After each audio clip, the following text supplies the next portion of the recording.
आज हम लोग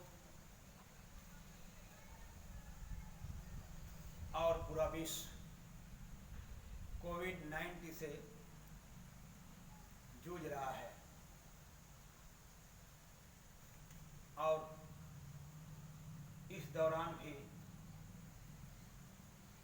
हम लोग आप सभी को ऑनलाइन के माध्यम से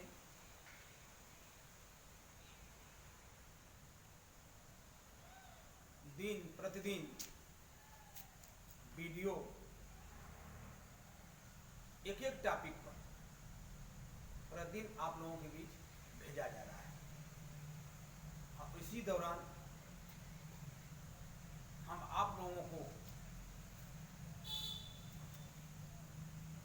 इस वीडियो के माध्यम से मैंने पहली टॉपिक को जो लेकर चले थे वह टॉपिक थी वंशानुक्रम और वातावरण। मुझे ये अनुमान है कि जो वीडियो हम भेजे उसमें वंशानुक्रम वास्तव में है क्या, उसको भी आप लोग देखे भी हैं, लाइक भी किए हैं, सब्सक्राइब भी किए हैं। उससे मेरा आत्मविश्वास थोड़ा बढ़ा है। ये लग रहा है कि आप लोगों को वीडियो जो जितना पढ़ा है उतना समझ में आ रहा है। और इसी के दौरान इसी के क्रम में मैंने वंशानुक्रम का अर्थ क्या है, परिभाषाएं क्या हैं और उससे वंशानुक्रम की प्रकृति क्या है, ये सब चीज़ें आपको मैंने पूर्व वीडियो में भेज चुका हूँ। वो वीडियो भी आप लोग देखे भी हैं। उसी क्रम में अगला टॉपिक को लेकर आए हैं। वह टॉपिक है वंशानुक्रम के नियम क्या है। आज मैंने वंशानुक्रम के नियम की बात करेंगे। वंशानुक्रम के नियम,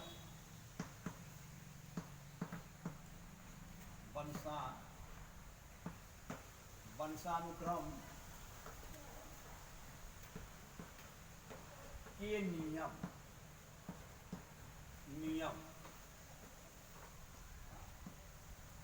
वंशानुक्रम के नियम क्या है। जैसे कि अपनी प्रकृति की और प्रक्रिया की बातें सुनने के बाद, समझने के बाद मैं वास्तव में इसके नियम क्या हो सकते हैं। जैसे अगर वास्तव में देखा जाए तो वंशानुक्रम मनोवैज्ञानिक तथा जीव वैज्ञानिकों के लिए अत्यंत रोचक तथा रहस्यमय विषय है। वास्तव में रोचक दो शब्द आए हैं। पहला आया रोचक और दूसरा शब्द आया रहस्यमय।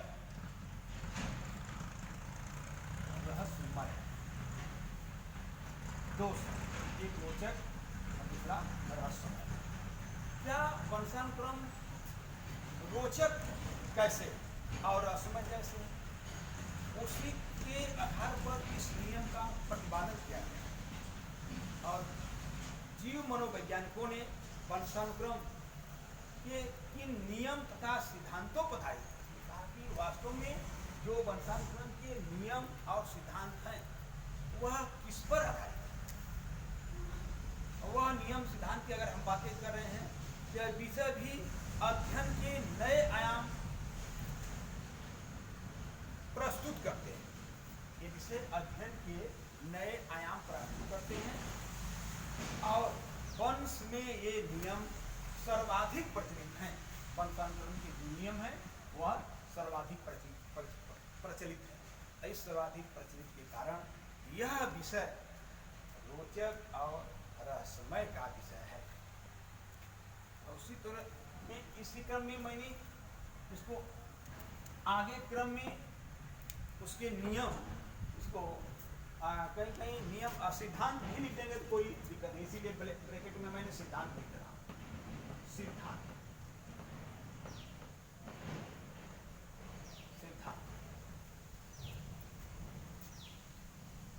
मैंने अब नियम की बातें कर रहे हैं तो उसमें बीजकोश की निरंतरता का नियम बीजकोष। बीजकोष महोदय हैं, अपने नियम को भी उन्होंने प्रतिपादित किया है, उनका नाम है बीजकोष। बीजकोष के निरंतरता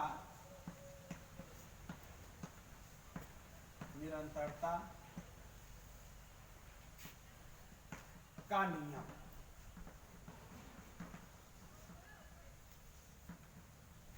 फर्स्ट,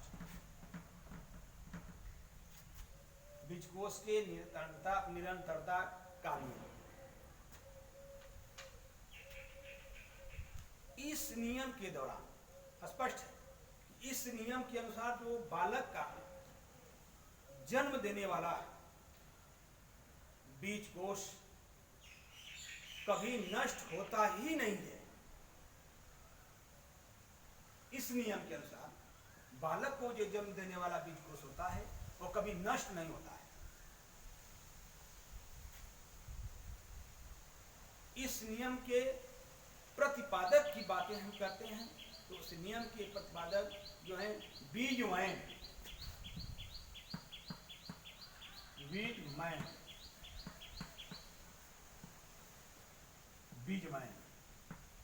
एक प्रतिपादक है।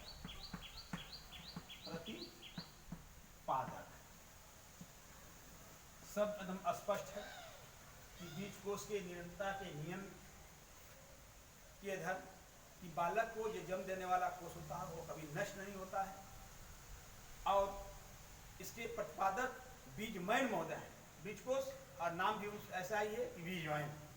उन्होंने इसका कथन भी है, बीजमैन नाम दे देने से कि नहीं कि किसने भी कहा भी है कि वास्तव में अगर देखा जाए तो बीजकोष का कार्य केवल उत्पादक कोषों का निर्माण करना है। बीजमैन ने कहा है कि बीजकोष का कार्य केवल उत्पादक कोषों का निर्माण करना है। और जो बीजकोष बालक को अपनी माता पिता से मिलता है, ऐसे नहीं, जो बालक को अपने माता पिता से मिलता है उसे वह जब माता पिता से पा गया उसे वह अगली पीढ़ी को हस्तांतरित कर देता है। बीजमैन ने कहा है जो माता पिता से वो मिलते हैं वो अगली पीढ़ी से वो बालक हस्तांतरित कर देता है। इस प्रकार बीजकोष पीढ़ी दर पीढ़ी चलता रहता है। बीजमैन ने सोचा कि हस्तांतरित कर दिया लेकिन वह बीजकोष जो है पीढ़ी दर पीढ़ी चलता रहता है कि बीजमैन का कहना है। दूसरे शब्दों में बीजमैन ने एक बातें और कही कि वास्तव में अगर बीजकोष को निरंतरता के नियम को अगर स्वीकार नहीं किया जाता है, क्यों? बीजमैन के अनुसार बीजमैन ने कहे कि यह निरंतरता का जो सिद्धांत है इसको स्वीकार नहीं किया जाता है। तो उन्होंने क्या भाई क्या इसमें भी त्रुटि है कि वास्तव में एक पीढ़ी से हस्तांतरित कर देने से बीजकोष का निर्माण नहीं होता, इसलिए यह सिद्धांत भी अमान्य है। उसकी आलोचना भी किया गया। बीजमैन तो प्रतिपादक हैं तो अपने सिद्धांत को कहें लेकिन उनके सिद्धांत को मान्य नहीं किया गया और इस सिद्धांत की आलोचना भी की गई। उस आलोचना में एक मनोवैज्ञानिक है जिनका नाम है बीएन झा। नाम सुने होंगे आप लोग, बीएन झा। बीएन झा स्पष्ट रूप से उन्होंने कहा कि इस सिद्धांत के अनुसार माता पिता बालक के जन्मदाता न होकर क्या है, संरक्षक। स्पष्ट शब्दों में लिखा है बीएन झा ने। इस नियम के अनुसार माता पिता बालक की जन्मदाता न होकर वो क्या है, उसके संरक्षक हैं। संरक्षक माने समझ रहे हैं, ठीक है। और संरक्षक हैं जिसे वह अपने संतान को देते हैं, जिसे वह अपने संतान को देते हैं। अपने संतान को देना माने क्या, संरक्षक हुआ। क्योंकि कभी कभी बातें आ जाती हैं कि वास्तव में वंशांतरण और वातावरण है क्या। तो कहते हैं कि क्या वंशानुक्रम अधिक महत्वपूर्ण है कि वातावरण? तो बातें आती हैं वास्तव में, जैसे वही बीजमैन का यहाँ पर बीएन झा का जो उन्होंने उस सिद्धांत की आलोचना की है, उस आधार पर उन्होंने स्पष्ट शब्द में कहा है कि अगर उसके जन्म जाता है तो इसका मतलब संरक्षक है। उसी प्रकार कहा गया है कि क्या वंशानुक्रम ज्यादा शक्तिशाली होता है कि वातावरण? वैज्ञानिकों ने सिद्ध करके कहा कि वंशानुक्रम क्या है, वंशानुक्रम सिर्फ हस्तांतरित कर देने वाला गुण है, लेकिन वातावरण, वंशानुक्रम किसमें पल रहा है, किसमें पल रहा है, वह वातावरण में पड़ रहा है। इसीलिए वातावरण को अत्यधिक शक्तिशाली माना गया है और कहा भी गया है कि ये दोनों एक ही सिक्के के दो पहलू हैं, इसको अलग नहीं किया जा सकता। लेकिन अगर अध्ययन करके देखे, वैज्ञानिकों ने अध्ययन करके भी देखा कि जैसे अगली में बातें कर रहे हैं, जैसे मानो ये बातें रही कि वित्तकोष एक पीढ़ी से दूसरी पीढ़ी में इस प्रकार हस्तांतरित किया जाता है, मानो एक बैंक से निकलकर दूसरे में रख देना। स्पष्ट है, मतलब एक बैंक से निकालकर दूसरे में रख देना। क्या हुआ ये हुआ वंशानुक्रम। और पल किस में रहा है? वातावरण में। इसीलिए यश राष्ट्र महोदय ने इस सबको स्पष्ट में कहा है कि वातावरण वह बाहरी शक्ति है जो मुझे स्वयं प्रभावित करती है, वही वातावरण है। तो इसीलिए क्या हुआ, इसका मतलब कि वंशानुक्रम से वातावरण कहीं न अधिक प्रभावशाली है। और उसमें एक दूसरे रख देते हैं तो बीजमैन का जो यह सिद्धांत है, न तो वंशानुक्रम की पूर्ण प्रक्रिया की व्याख्या करता है और न संतोषजनक ही है।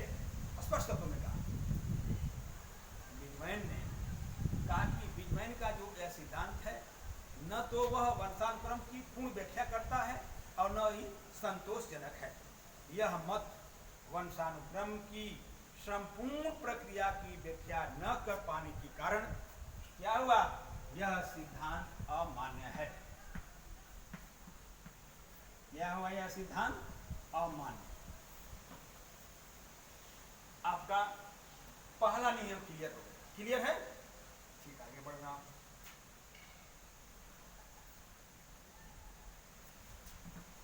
अगला है,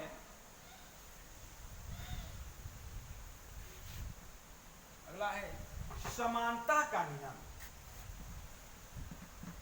समानता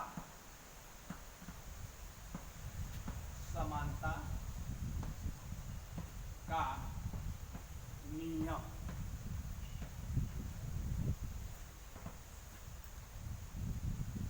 स्पष्ट है, बीजमैन ने पहले नियम को उन्होंने निरंतरता का नियम बताया। फिर दूसरा नियम उन्होंने एक बहुत प्रतिपादित किया कि वास्तव में वंशानुक्रम के नियम में एक समानता का नियम भी है।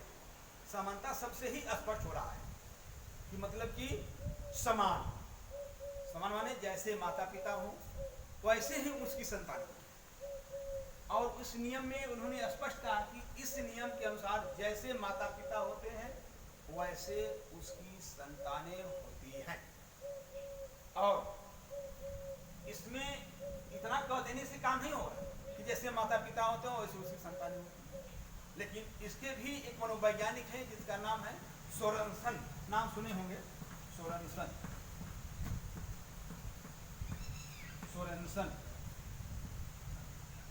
सोरेनसन का मत नियम से एकदम स्पष्ट है, समानता का नियम। और सोरेनसन ने इस शब्द को स्पष्ट रूप से कहा है, क्योंकि माता पिता जैसी वैसी संतानें होती हैं, हद तक ठीक है, इसको मान रहे हैं, हम भी मान रहे हैं, आप लोग भी इससे सहमत होते हैं। लेकिन अगर सोरेनसन ने अपनी बातों को लिखा है कि वास्तव में बुद्धिमान माता पिता की जो संतानें होती हैं या बुद्धिमान माता पिता के बच्चे बुद्धिमान, स्पष्ट है कि बुद्धिमान माता पिता की संतानें जो हैं, बच्चे जो हैं वो बुद्धिमान होते हैं। क्योंकि समानता तभी आएगी तो दोनों बुद्धिमान माता पिता हैं, बच्चे भी उसके बुद्धिमान होते हैं। और साधारण माता पिता के बच्चे, स्पष्ट रूप से समानता का नियम चल रहा है। साधारण माता पिता के बच्चे साधारण होते हैं। दो पॉइंट बता दिए। पहला,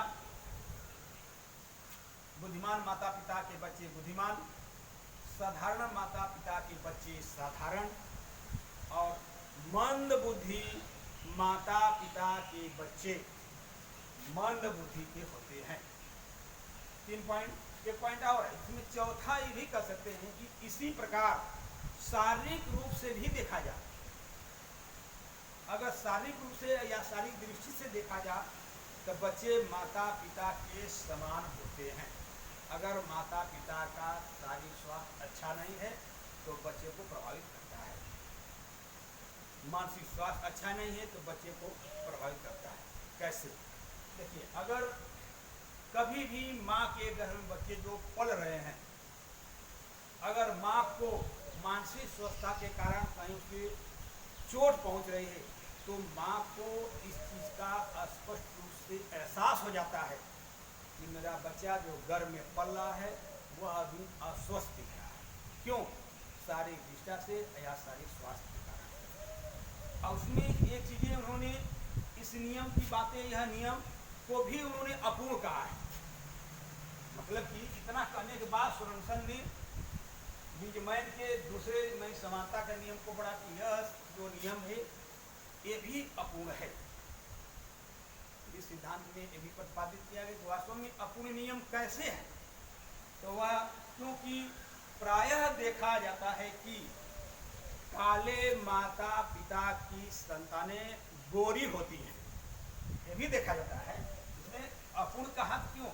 अपूर्ण इस आधार पर कि जो चारों बातों उन्होंने कहा है सोरेनसन ने, उस आधार पर उन्होंने कहा है कि यह नियम इसलिए अपूर्ण है कि कभी कभी ये भी देखा जाता है कि काले माता पिता की संतानें गोरी होती हैं और गोरी माता पिता की संतानें जो होती है वो गोरी काली होती है। ऐसा क्यों? तो उसने कहा कि वास्तव में काली माता पिता की संतानें जो गोरी होती है, और कहा कि मंद बुद्धि माता पिता की संतानें बुद्धिमान होती हैं। दो बातें है ना, काली की जो संतानें हैं वो गोरी होती हैं और मंद बुद्धि की जो माता पिता हैं उसकी संतानें बुद्धिमान होती हैं। तो ऐसा क्यों होता है? ऐसा इसलिए होता है कि मैंने पहले बता चुका हूँ कि माता पिता के द्वारा या माता पिता के माध्यम से जो पूर्वजों का गुण बच्चों को हस्तांतरित होता है उसका प्रभाव होता है। यही कारण है, मतलब किसी एक में, इसलिए कहा भी गया है कि किसी एक का गुण प्रभावित करता है। अगर माता पिता शारीरिक से स्वस्थ हैं तो उसका गुण प्रभावित कर सकता है, अगर नहीं किया तो समझिए कि माता पिता के माध्यम से पूर्वजों द्वारा जो गुण हस्तांतरित होता है तब ये चीज़ें उसमें बालक में विद्यमान होती है। नहीं तो ऐसा कभी हो ही नहीं सकता कि समानता के नियम है क्या। क्लियर है? और उसी समानता के नियम में स्पष्ट रूप से उन्होंने कहा कि मंद बुद्धि माता पिता की जो संतानें बुद्धिमान होती हैं। सोरेनसन ने कहा कि अपूर्ण कहा बुद्धिमान होती हैं, लेकिन कभी कभी देखते हैं कि माता पिता तो कहते हैं माता पिता तो बुद्धिमान है नहीं, जिस संतानें उसकी बुद्धिमान कैसे हो गई? तो वो क्या है? वह वंशानुक्रम का प्रभाव है, जो माता पिता के माध्यम से पूर्वजों के द्वारा जो प्राप्त होता है वही वंशानुक्रम है, वही गुण उस पर प्रभावशाली होता है। इतना क्लियर होगा? इसीलिए इस सिद्धांत से माता पिता की विशेषताएं बालक में मूल रूप से आती है। इसी को उन्होंने कहा कि माता पिता की जो विशेषताएं बालक में मूल रूप से आनी चाहिए और आती भी। इस चीज़ को देखने के लिए आप लोग भी मिलता भी होगा, समय समय देखते भी होंगे इस चीज़ को। अगला है, दो नियम हुए, दोनों नियम क्लियर है?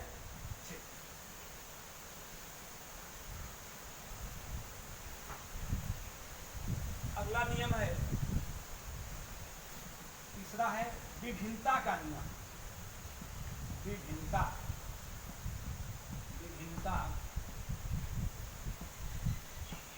का नियम।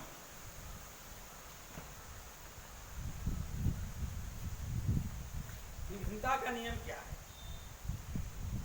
अगर इसकी हम बातें करते हैं इसमें इसके प्रतिपादक भी मानेंगे जैसे कहते हैं विभिन्नता के नियम में डार्विन, डार्विन प्रतिपादक और लेमार्क।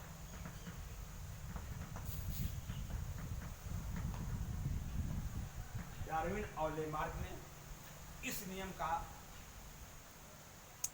प्रतिपादक माने जाते हैं और उन्होंने एक शब्द उसमें जोड़ा कि वास्तव में बीजमैन का जो निरंतरता का नियम है और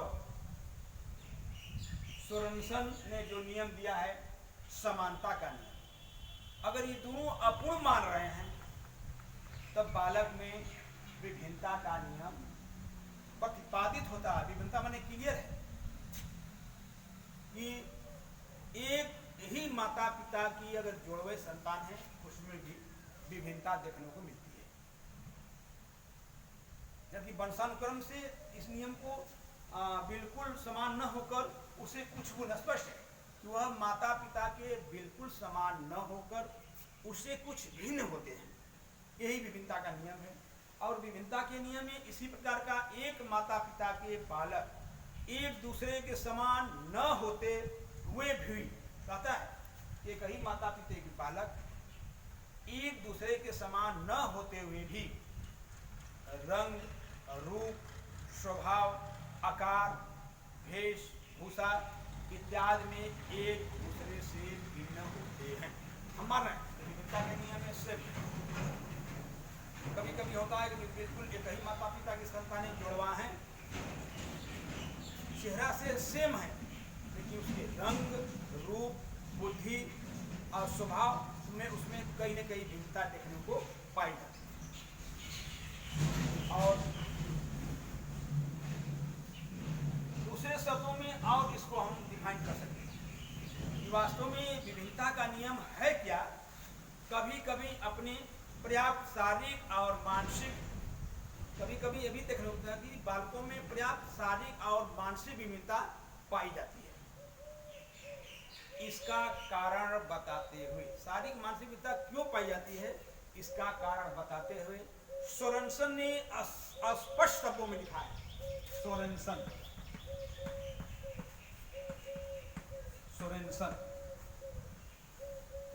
का मत, सोरेनसन ने इसका कारण बताते हुए सोरेनसन ने स्पष्ट इस शब्द को कहा है कि इस विभिन्नता के कारण माता पिता के उत्पादक कोषों की विशेषता है। उत्पादक कोषों में अनेक प्रकार के संयुक्त होकर, सबका माता पिता के कोषों में अनेक प्रकार से संयुक्त होकर एक दूसरे से भिन्न बच्चे को क्या करते हैं, जन्म देते हैं या एक दूसरे से भिन्न बच्चे का निर्माण होता है उस कोष से। और विभिन्नता का नियम प्रतिपादित करने वालों में डार्विन और लेमार्क पहले बता दिए हैं। विभिन्नता के नियम को प्रतिपादित करने वाले में डार्विन और लेमार्क ने अपने प्रयोगों के आधार पर, ऐसे नहीं कर दिया, प्रतिपादक हैं तो उन्होंने अपने प्रयोगों के आधार पर तथा विचारों द्वारा यह मत प्रकट किया कि उपयोग न करने वाले विशेषताओं का लोप आगामी पीढ़ियों से हो जाता है। स्पष्ट है कि जिस चीज का उपयोग न किया जा उसका लोप होना सुनिश्चित है। थोड़ा और डीप में जा सकते हैं इसमें लेकर, जैसे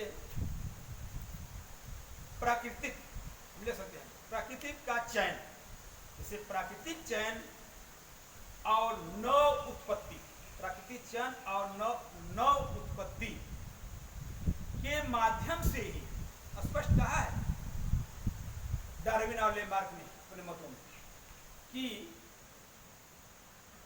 प्राकृतिक चयन और नव उत्पत्ति के माध्यम से ही वंशानुक्रम की विशेषताओं का विकास होता है। प्रकृति के माध्यम से और नव निर्मित उत्पत्ति के कारण इस विशेषताओं का विकास होता है इस विभिन्नता के सिद्धांत में। क्लियर हो गया? नेक्स्ट आगे बढ़ रहा हूं।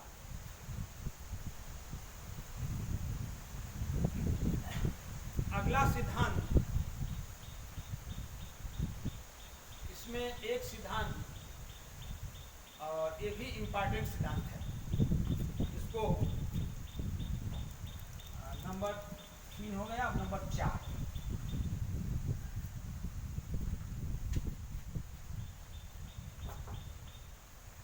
प्रत्यागमन का नियम। अगला सिद्धांत है प्रत्यागमन। प्रत्यागमन का नियम।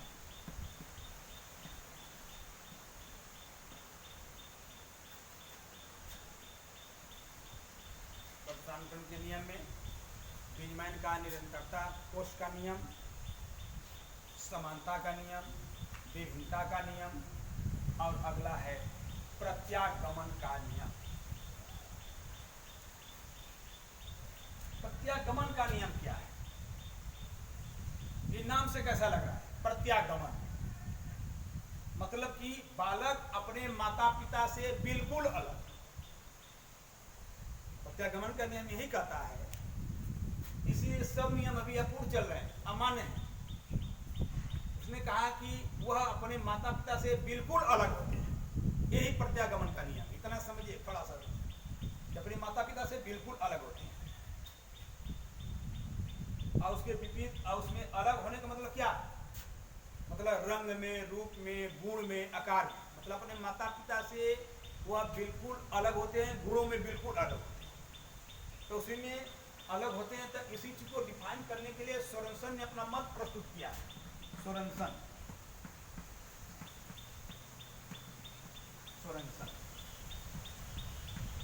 का मत आपको करीब करीब सब टॉपिक में सोरेनसन मिले हों। सोरेनसन ने बहुत ही इन्होंने वंशानुक्रम में अपनी भूमिका, अहम भूमिका निभाई और उनका अहम योगदान भी रहा है कि हर टॉपिक पर उन्होंने अपने मत प्रस्तुत किए। इसलिए इस सिद्धांत को भी उन्होंने प्रतिपादित किया है और लिखा भी है कि वास्तव में प्रत्यागमन का नियम है क्या, मतलब माता पिता से बिल्कुल गुण अलग पाए जाते हैं। और सोरेनसन ने इस बात को कहा कि उन्होंने कहा कि बहुत प्रतिभाशाली माता पिता की संतानें, सोरेनसन ने कहा कि बहुत प्रतिभाशाली माता पिता की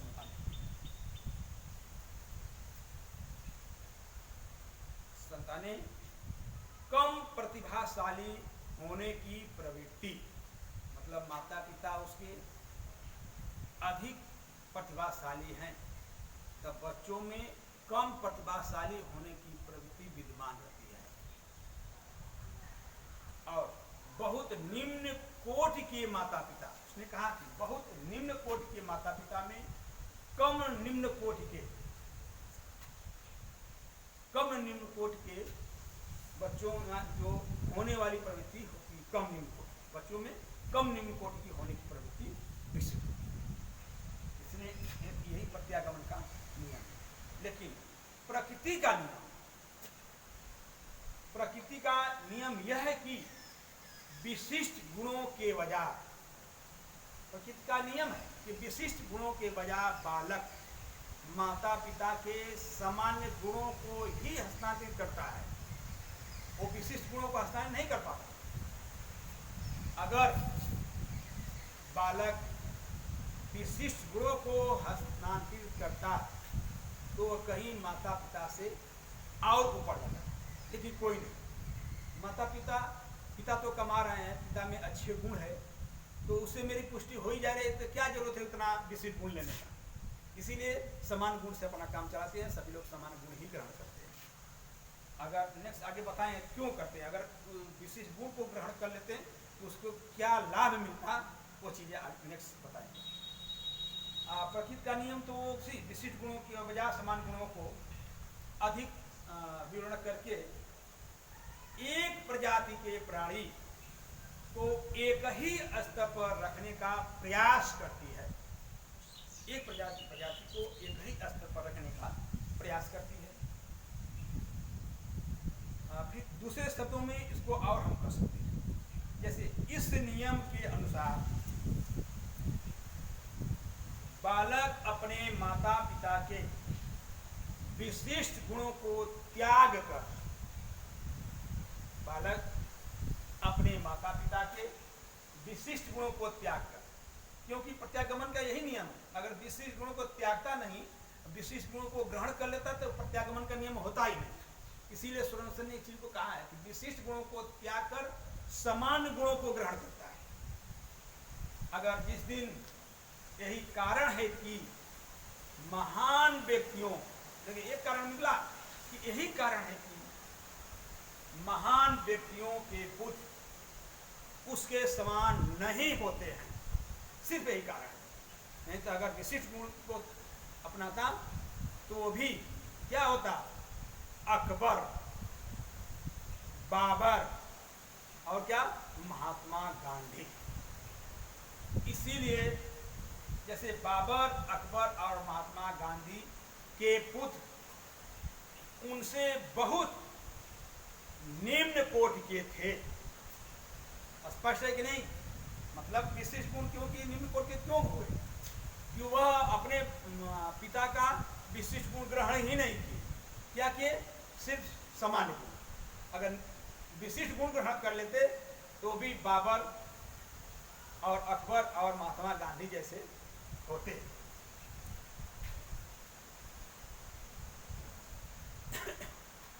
अगले में अगर इसके क्या है, क्यों ऐसा हुआ, बातें आती हैं क्यों ऐसा। सुरनसन ने कहा कि यह सिद्धांत क्यों ऐसा हुआ, क्यों हुआ, इसीलिए तो अमान्य है यह सिद्धांत। अगर ऐसा नहीं होता तो सिद्धांत, ये नियम और सिद्धांत अमान्य क्यों होते? तो मान लिया जाता है कि वास्तव में वंशानुक्रम का नियम यही है, लेकिन यह सिद्धांत अमान्य आज भी है। और उसमें क्यों अमान्य है? इसलिए मात्र दो कारण के कारण वह अमान्य है। वह दो कारण क्या है? माता पिता के पैतृकों में से एक कम और एक अधिक शक्तिशाली होता है। एक कारण कि माता पिता के जो पैतृक हैं उनमें से कोई एक कम या अधिक शक्तिशाली होता है, दोनों हो ही नहीं सकते। अगर दोनों होते तो समझिए कि यह विशिष्ट गुण को ग्रहण किया है, तब ऐसा। इसीलिए यह सिद्धांत को अमान्य करते हुए प्रथम कारण आपको क्लियर हो गया। और दूसरा कारण कि माता पिता में उनके पूर्वजों में से, माता पिता में उनके पूर्वजों में से किसी का पैतृक अधिक शक्तिशाली होता है। दूसरा कारण, उसका पैतृक किसी एक का, इसमें देखा किसी पैतृक का किसी एक का शक्तिशाली होता है, चाहे माता का शक्तिशाली हो, चाहे पिता का शक्तिशाली हो, चाहे उसी पूर्वज का कोई गुण शक्तिशाली होता है। इसी सिद्धांत या कारण को उल्लेख करते हुए इस सिद्धांत को सुरनसन ने अमान्य माना। यह भी वंशानुक्रम के नियम को प्रतिपादित करने में असफल रहे। ये वंशानुक्रम का नियम नहीं है। चार नियम क्लियर हैं। नेक्स्ट आगे बढ़ रहे हैं।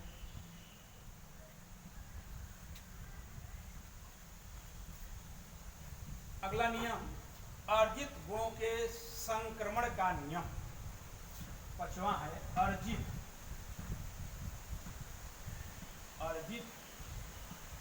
गुणों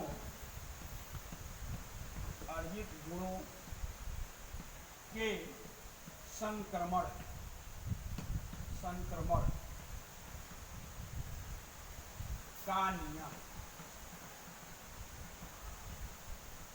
अर्जित गुणों के संक्रमण का नियम।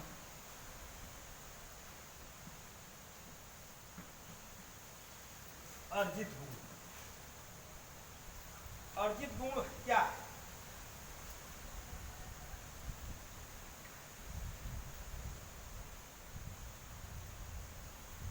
अर्जित गुण मतलब पूरे जीवन काल में माता पिता द्वारा जो अर्जित गुण है क्या वह अपने संतानों को हस्तांतरित करता है?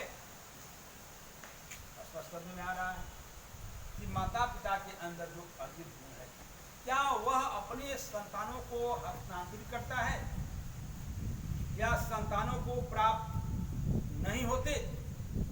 इस नियम को अस्वीकार करते हुए इसमें कहा कोई जरूरी नहीं है कि जो माता पिता के अंदर अर्जित गुण है वह बालक ले ले या प्राप्त कर ले, क्योंकि ये क्या है, ये हस्तांतरित करने वाला गुण नहीं है। हस्तांतरित करने वाला गुण तो है ही कि मानो एक बैंक से निकालकर दूसरे बैंक में रख दिया, ये हस्तांतरित करने वाला गुण है। लेकिन हमारे अंदर जो गुण है उसको हम हस्तांतरित कैसे कर पाए? बच्चा उसको ग्रहण कर सकता है, देख करके सीख करके हर चीज करके ग्रहण कर सकता है, लेकिन वो हस्तांतरित करने वाला गुण अर्जित गुण मेरे अंदर उसको हम हस्तांतरित बच्चों को दे दे ये कदापि नहीं होता। इसलिए इस सिद्धांत को भी अमान्य स्वीकार किया गया कि यह सिद्धांत भी अमान्य है, स्वीकारा नहीं गया, अमान्य कर दिया गया। इस सिद्धांत को अस्वीकार करते हुए विकासवादी मनोवैज्ञानिक लेमार्क ने लिखा है। लेमार्क नाम सुने हुए पहले भी किए थे। लेमार्क का मत लेमार्क ने एक क्या है, विकासवादी है मनोवैज्ञानिक, विकासवादी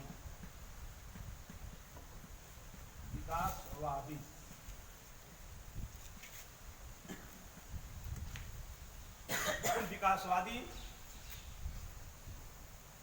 मनोवैज्ञानिक लेमार्क ने स्पष्ट शब्दों में कहा है कि व्यक्तियों द्वारा अपने जीवन में जो कुछ भी अर्जित किया जाता है, मतलब व्यक्ति द्वारा अपने जीवन में जो कुछ अर्जित किया जाता है वह उनके द्वारा उत्पन्न किए जाने वाले व्यक्तियों को संक्रमित किया जाता है। लेमार्क ने कहा है कि अगर व्यक्ति द्वारा अपने जीवन काल में जो भी चीजें अर्जित करते हैं वह अपने व्यक्तियों को संक्रमित कर देते हैं।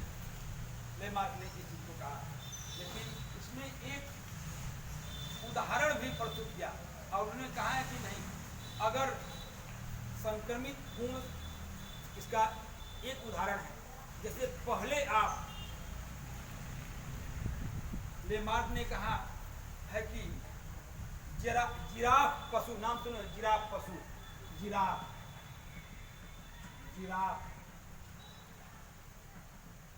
पशु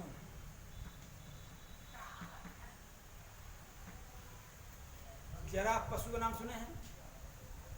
जिराफ पशु जैसे हमें अर्जित गुण की बातें कर रहे हैं तो जिराफ पशु की गर्दन पहले घोड़े के समान थी। इतना क्लियर है कि जिराफ पशु की गर्दन पहले घोड़े के समान थी, लेकिन कुछ गुणों के संक्रमण के कारण कालांतर में आज उसकी गर्दन कैसी है, लंबी होती चली गई और यह गुण कालांतर में चलता चला आ रहा है।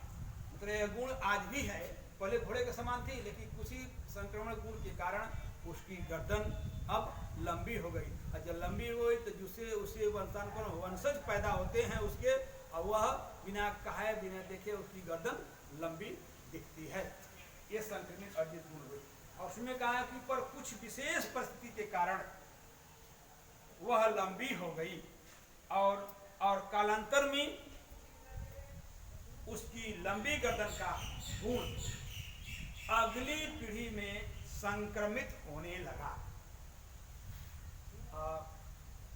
इसी कारण कुछ कारणवश अगली पीढ़ी में वह गुण संक्रमित होने लगा, और जो उससे बच्चे की वृद्धि जन्म होता था वह उसकी गर्दन भी लंबी होती है। आज भी देखने को मिलता है, जिराफ पशु देखिए तो उसकी गर्दन आज भी देखेंगे तो लंबी है।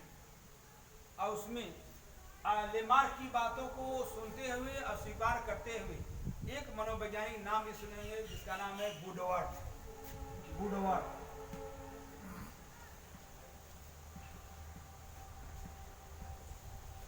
वुडवर्थ एक मनोवैज्ञानिक है जिन्होंने स्पष्ट शब्दों में इसी बात को, अर्जित गुणों की बात को स्वीकारते हुए इनके लेमार्क की बातों को उन्होंने काटा नहीं, फिर भी कुछ हद तक उन्होंने एक बात अपनी रखा और कहा कि वास्तव में यदि आप कोई भाषा, अगर अर्जित गुण होता, इसको हम संक्रमण कर देते हैं तो इसको हम मान लेते हैं कि ये संकीर्ण, लेकिन कोई कारणवश हस्तांतरित हो गया गुण, उसी कारण परिस्थितियों के कारण हो गया, तो घोड़े के समान थी, बाद में वह जिराफ की गर्दन लंबी हो, तो कोई कारण की परिस्थितियों के कारण हो गया।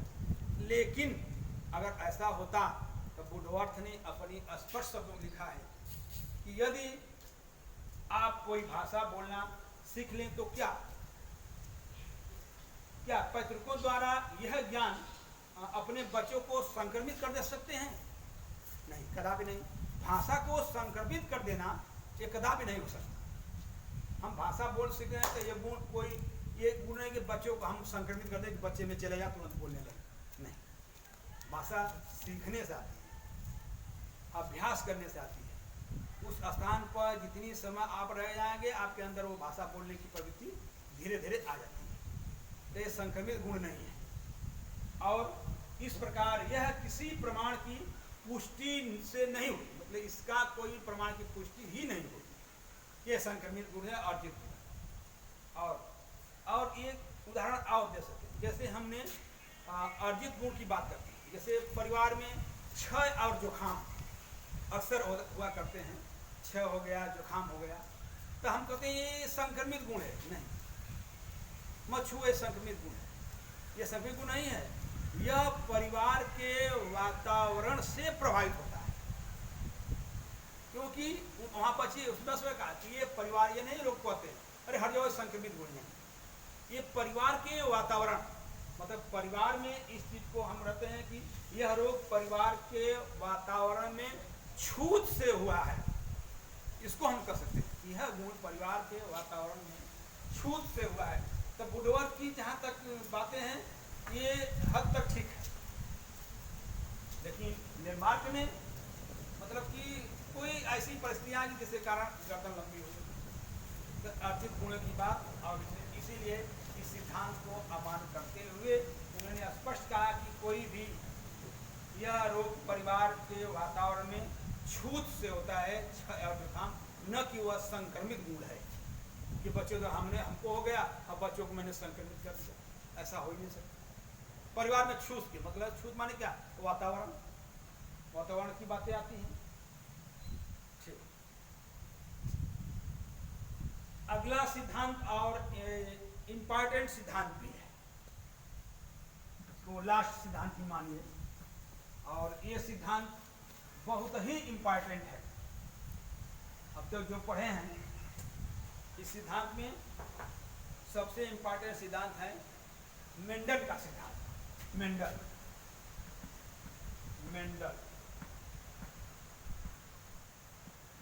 का नियम और सिद्धांत,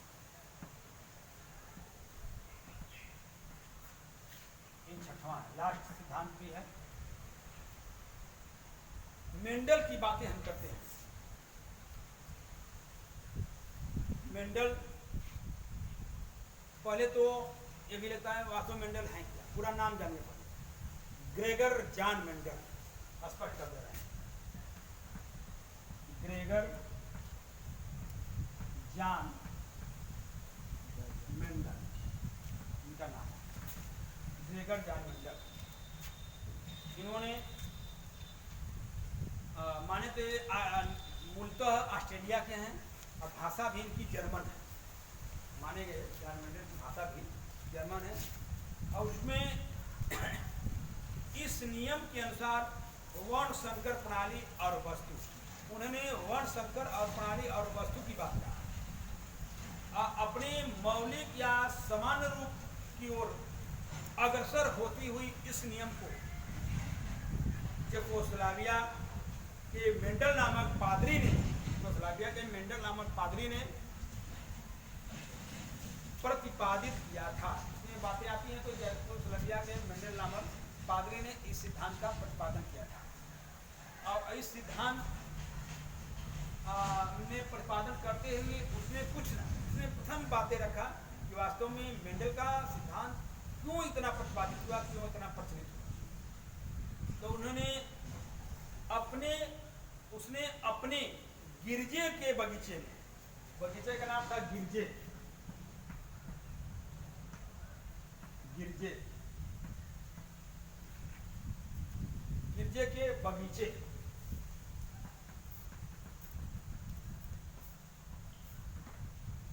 गिरजे के बगीचे में बड़ी और छोटी मटर, बड़ी मटर और छोटी मटर,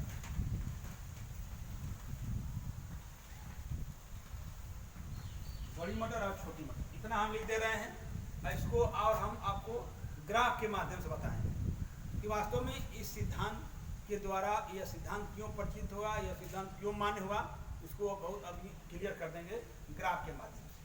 उसने जो अपना अध्ययन किया है उस बगीचे में कि वास्तव में क्या किया। उन्होंने कहा कि अपने बगीचे में उन्होंने छोटी मटर और बड़ी मटर को बराबर मात्रा में बोया। पहला। दूसरा, फिर उन्होंने क्या कहा कि उगने वाली बराबर छोटी मटर और बड़ी मटर अपने गिरजे के बगीचे में बोया, और उससे जो उगने वाली मटर थी,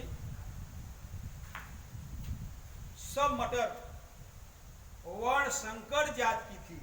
वर्ण संकर, यहां लिख दे रहे हैं, वर्ण संकर,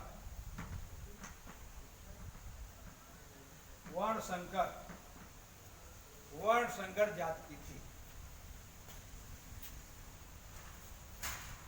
फिर नेक्स्ट, मेंडल ने इस वर्ण संकर मटरों को फिर बोया, और तीसरी बार फिर बोया, और इस प्रकार उनसे उगने वाली मटरों को कई बार बोया गया। उगने वाली मटरों को कई बार बोया गया। कई बार बोने के बाद अगला निष्कर्ष पर पहुंचा। अंत में उसने देखा छोटी मटर, बड़ी मटर, संकर मटर सबको बोया, तो अंत में देखा उसे ऐसी मटरें मिली जो कि वर्ण संकर होने की वजह शुद्ध निकली। कई बार बोने के बाद देखा कि वर्ण संकर मटर होने की वजह वह मटर शुद्ध निकली। फिर नेक्स्ट, मटरों के समान, मटर का प्रयोग कर लिया उन्होंने। फिर कहा कि मटरों के समान उन्होंने चूहे पर भी प्रयोग किया। क्या दे रहे हैं इसको,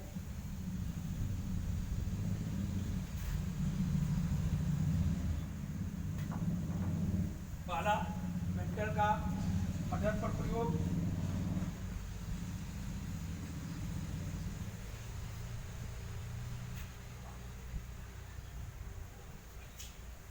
Mendel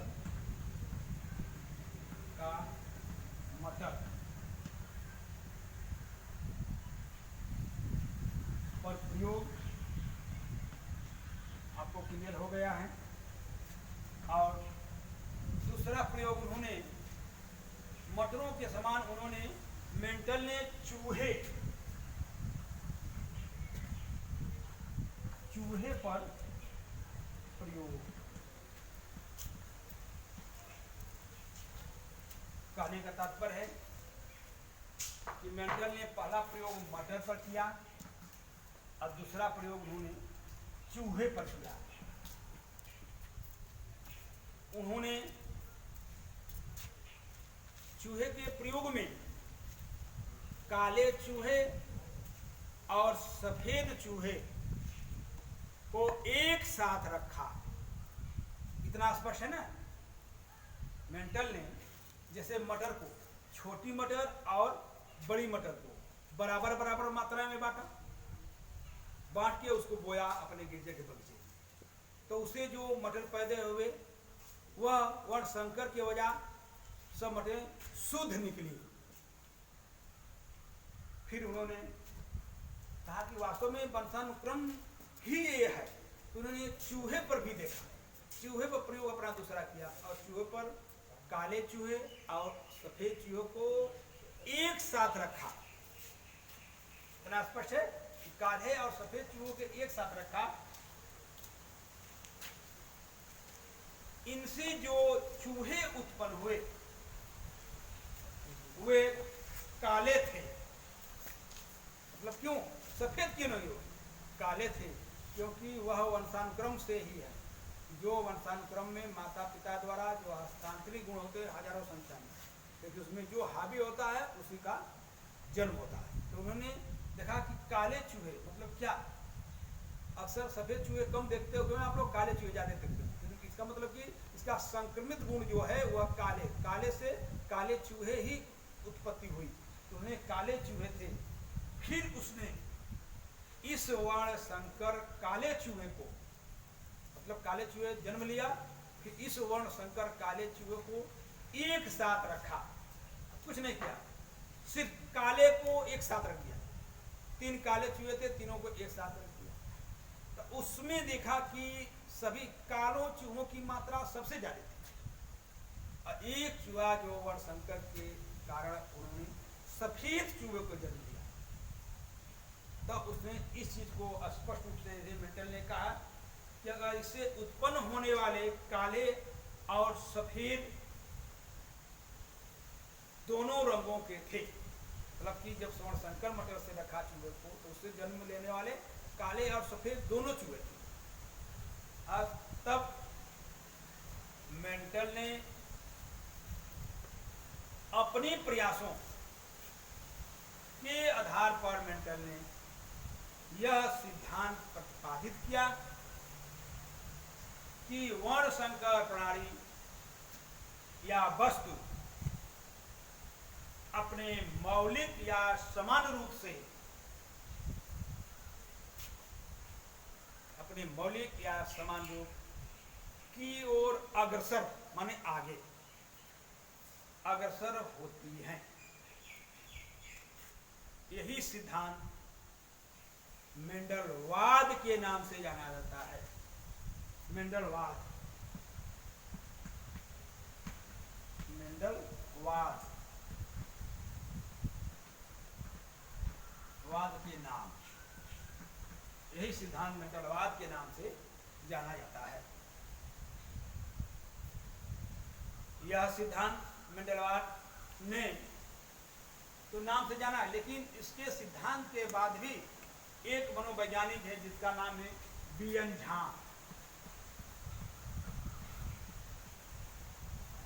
BN Jha, BN Jha ने मेंडल के सिद्धांत को, मेंडलवाद के नाम को उन्होंने स्वीकार किया।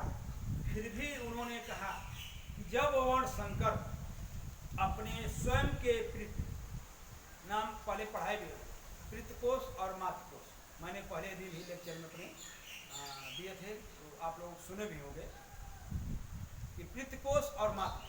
उन्होंने कहा कि वर्ण संकर अपने स्वयं के पितृ और मातृ उत्पादक कोषों का निर्माण करते हैं। माता पिता से उत्पादक कोषों का निर्माण करते हैं जब तब प्रमुख गुणों से युक्त, मतलब उसमें जो सब गुण है प्रमुख गुणों से युक्त माता पिता के समान, माता पिता के समान शुद्ध, उन्होंने कहा कि माता पिता के समान शुद्ध प्रकारों को जन्म देते हैं। स्पष्ट कहा। तो माता बीएन झा ने कहा जब पितृकोश मातृकोश की बातें आती हैं तो उत्पादक कोषों का वह निर्माण करते हैं और तब प्रमुख गुणों से युक्त माता पिता के समान शुद्ध प्रकारों को जन्म देते हैं। और यह सिद्धांत को स्वीकार किया गया। ये सिद्धांत भी है, लेकिन मैंने पहले बताया था कि मेंडल का मटर संबंधित प्रयोग और चूहे का जो प्रयोग है उसको मैं आपको मॉडल बना के इसको बता देंगे और क्लियर हो जाएगा। इसको मिटा रहे हैं।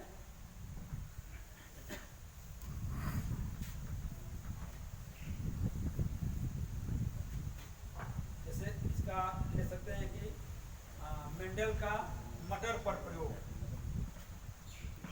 मेंडल का मटर पर प्रयोग।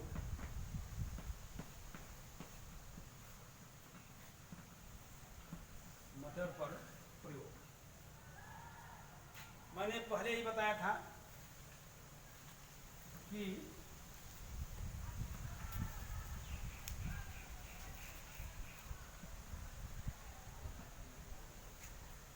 ये मटर है, शुद्ध बड़ी मटर, मटर नहीं शुद्ध बड़ी मटर, लिख भी दे रहे हैं, शुद्ध बड़ी मटर, बड़ी मटर और शुद्ध छोटी मटर, शुद्ध छोटी मटर।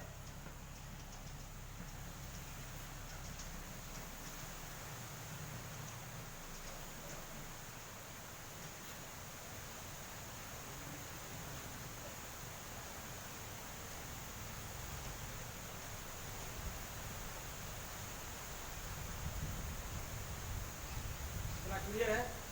लेक्चर में आया भी था कि शुद्ध बड़ी मटर और शुद्ध छोटी मटर। अब कौन सा था वो था वर्ण संकर मटर, वर्ण संकर मटर, वर्ण संकर मटर। फिर उन्होंने वर्ण संकर मटर को बोया, दिख रहा है ना नीचे, वर्ण संकर मटर।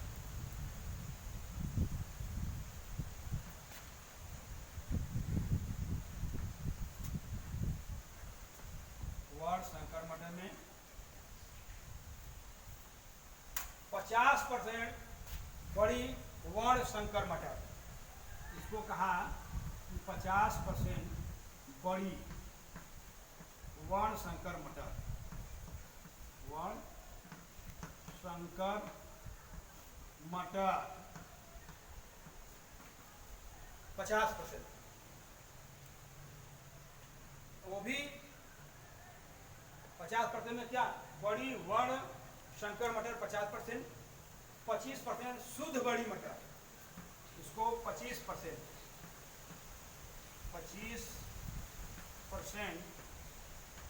शुद्ध बड़ी मटर, फिर 25% शुद्ध छोटी मटर,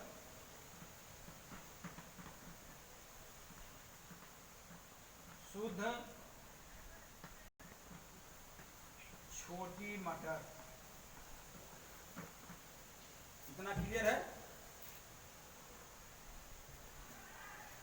एक ग्राफ फिर आपका सेम आएगा और उसमें क्या हो जाएगा कि मटरों की शुद्धता, मतलब 25% सेम चित्र आ जाएगा कि 25% बड़ी मटर शुद्ध, और इसमें ये जो संकर मटर है वो कम मात्रा में होगा, क्योंकि मतलब कि ये हस्तांतरित गुण नहीं है, जैसा इसका संक्रमण है उस अनुसार की मटरों की उत्पत्ति।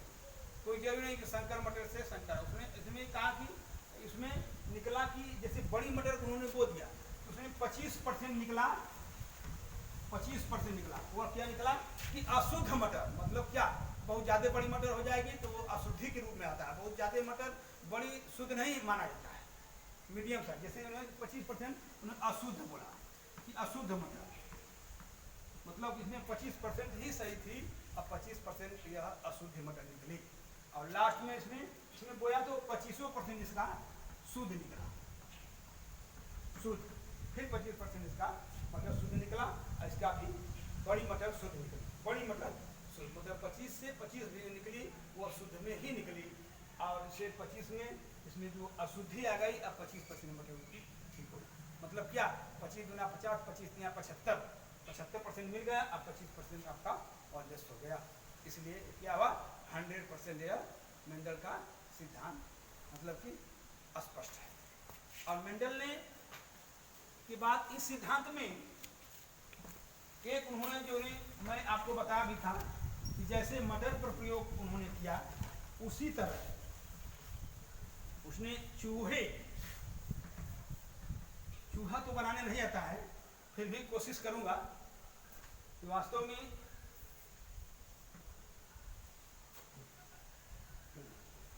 मेंटल का चूहे पर प्रयोग,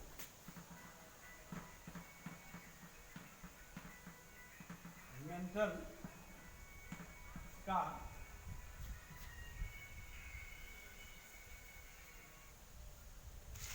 का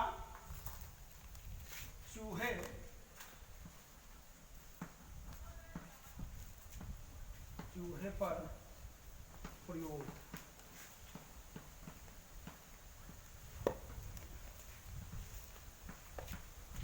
मेंटल का चूहे पर प्रयोग।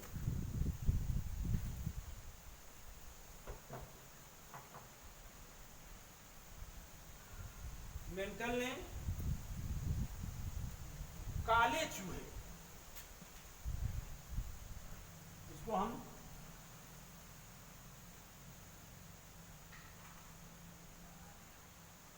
काले चूहे मान ले रहे हैं, क्योंकि मैंने बताया था काले चूहे और सफेद चूहे को एक साथ रखा था।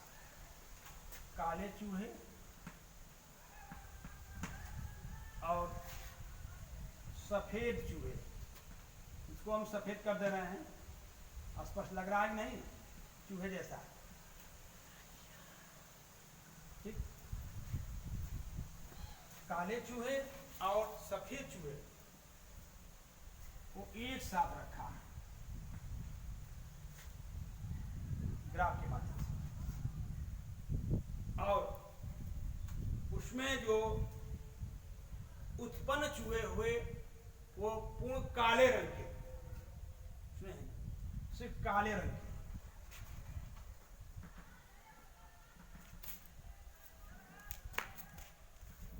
काले रंग के, काले रंग के, ये भी काले रंग के, ये भी काले रंग के, काले रंग के। फिर उन्होंने उस काले चूहे का नाम उन्होंने रखा कि वर्णशंकर चूहे। इस काले का नाम वर्णशंकर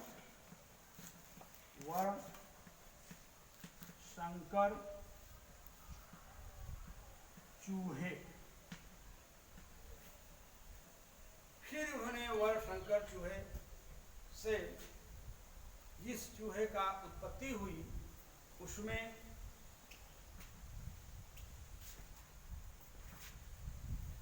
1 2 3 जो रख लीजिए, एक सिर्फ उसके सफेद चूहे ने जन्म दिया। एक सफेद चूहे, ये सफेद चूहे और काले चूहे, क्योंकि मैंने स्पष्ट कर दिया किसी एक पैतृक का गुण प्रभावित करता है, माता पिता में से किसी एक का पैतृक गुण ही बच्चों को प्रभावित करता है और उससे उस संतान की उत्पत्ति होती है। तो उसमें फिर देखा, जब ये स्पष्ट रूप से देखा कि काले से काले, क्लियर है, काले से काले स्पष्ट कर दिया, काले से काले, फिर इसमें से एक सफेद और इसमें सफेद से सफेद,